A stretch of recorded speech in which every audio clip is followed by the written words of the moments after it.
Hi, I'm not her, but let me tell you the story of Eve. In the book of Genesis, we find the story of how Satan deceived Eve.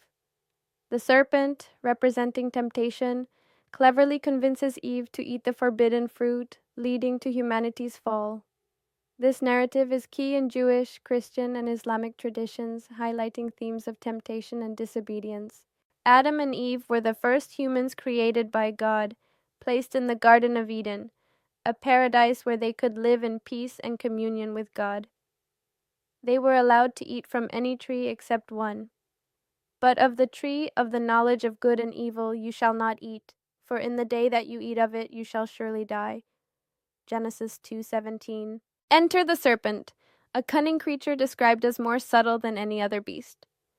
The serpent is traditionally understood in Christian theology to be Satan in disguise. The Deception 1. The serpent approaches Eve and questions her understanding of God's command.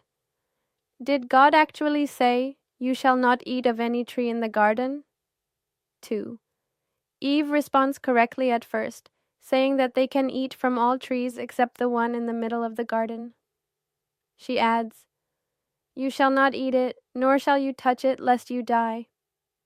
3. The serpent then directly contradicts God.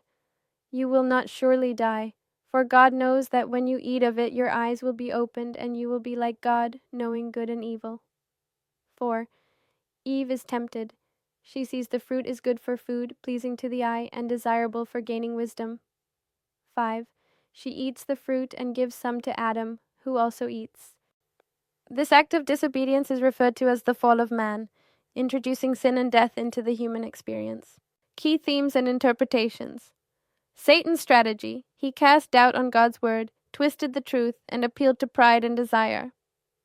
Eve's temptation. It involved 3 layers: physical appetite, aesthetic desire, and pride, wanting to be like God. Adam's role. Though not deceived, he went along with the disobedience, and both were held accountable. Aftermath. Their eyes were opened. They realized they were naked and felt shame. God confronted them, and they blamed each other and the serpent. All 3 were cursed, and Adam and Eve were banished from Eden. This moment is often seen as the beginning of humanity's need for redemption.